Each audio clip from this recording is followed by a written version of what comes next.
tahu statement itu FYP di TikTok aku, FYP di TikTok ya, dan akhirnya banyak orang-orang yang nge-tag saya bahwa oh ternyata bapak kandungnya itu Aldi Taher ya gitu.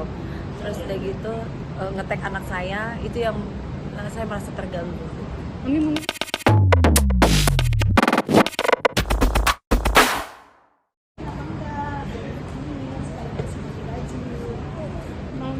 yang fashion show itu loh. Sayang, fashion show. Iya sayang, mukanya lagi perawatan gini lagi melupas. soalnya kemarin kan ada statement Bang Aldi yang sempat Mami tegur juga kan. Namun kalau boleh tahu apa sih awal mulanya yang bisa bikin Mami sempat Tadi kan udah di pagi-pagi ambiar. buat interview? Iya, tadi mengenai masalah anak aja gitu. Maksudnya ya masalah anak itu kan nanti bahaya buat anak saya. Jangan sampai membuat asumsi yang tidak-tidak sehingga membuat salah paham dan akhirnya membuat bingung anak aku. Mami mungkin kalau boleh tahu awal mulanya Mami tahu statement itu dari mana? Tahu statement itu FYP di TikTok aku, FYP di TikTok ya, dan akhirnya banyak orang-orang yang nge-tag saya bahwa oh ternyata bapak kandungnya itu Aldi Taher ya gitu. Terus udah gitu nge-tag anak saya, itu yang saya merasa terganggu.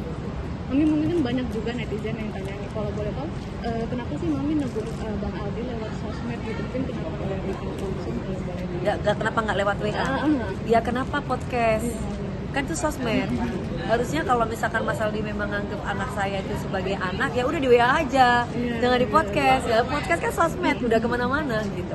Jadi saya sebagai ibunya hanya ingin menjaga anak saya secara emosionalnya, dampak sosialnya, dampak secara hukumnya juga. Karena dampak sosialnya kan sudah menyebar.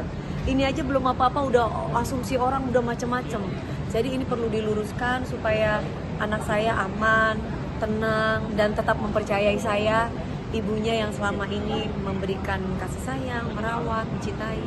Kalau dari Mas Gegep sendiri tanggapannya gimana?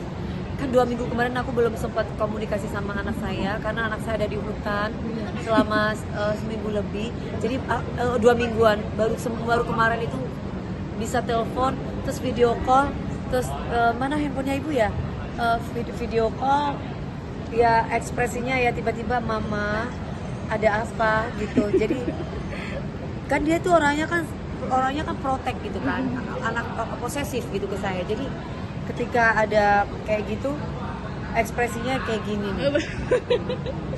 Kayak gini. Boleh tunjukin ke sini? Ya kayak gini nih ekspresinya. Gitu ada apa gitu. Ya aku bilang, oh itu kan ramai ya sayang gitu kan, aku orangnya itu kan ramai itu loh nak banget, itu apa namanya, ayah Aldi itu loh lagi ngobrol, aku bilang kayak gitu. Dan mungkin ada di podcast dan di story, dan bahkan mungkin ada yang ngetek-ngetekin Gabriel. Terus dia jawabnya adalah ya udah biarin gitu.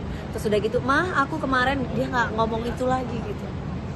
Seneng aku, jadi aku mulai tenang. Jadi ketika kemarin kan aku nggak sempat komunikasi sama anak, aku nggak ngerti bagaimana kondisi dia, di sosmed rame sekali. Wah ini kalau aku diamkan makin jadi gitu. Jadi aku mau tidak mau akhirnya aku membuat klarifikasi supaya bikin tenang suasana anak aku tuh khususnya gitu. Mami tapi kan dari Bang Aldi sendiri itu udah minta maaf. Iya. Mungkin ada kan dia udah minta maaf di publik juga, tapi ada nge-reach out Mami juga nggak? Ada kok, ada nge-DM saya. Sebelumnya dapat teguran kan dari lawyer saya Bang Sandi, karena kan saya telepon lawyer saya kan, Bang Sandi ini aku nggak nyaman banget dengan kalimat ini gitu. Aku minta tolong supaya jangan sampai ada asumsi yang tidak, dan tolong diluruskan bahwa Gabriel itu bukan anak kandung, karena maksudnya anak kandung Mas Aldi Taher, karena banyak orang-orang yang menyangka bahwa Gabriel itu anak kandung Mas Aldi.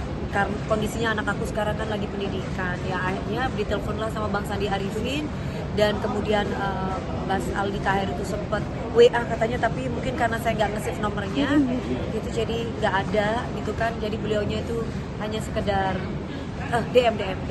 Dan saya bilang iya mas, karena ini buat Gabriel secara psikologis. Mungkin Mami setelah Bang Aldi minta maaf gimana tuh dari? Nggak apa-apa. Tapi setelah mungkin kan kemarin hubungannya membaik, mungkin setelah masalah ini tetap berbaik. Saya tuh orangnya selalu membuka silaturahmi dengan siapa aja. apalagi menganggap Mas Aldi itu sudah bukan seperti mantan, bukan seperti orang lain, tapi kayak keluarga, terutama istri dan keluarganya. Jadi ya mungkin lagi apa ya, kondisinya kan mungkin Mas Aldi lagi gak kontrol kali namanya. Sebenarnya tidak ada niat yang tidak baik, niatnya tuh baik. Cuman mungkin kurang cerdas aja dalam mengucapkan kalimat-kalimat sensitif gitu. Jadi itu saja sih, selebihnya aku sudah memaafkan dan sudahlah, maksudnya mudah-mudahan itu tidak terjadi lagi. Sama-sama bermuhasabah dan introspeksi diri. Makasih Mami. Makasih Mami.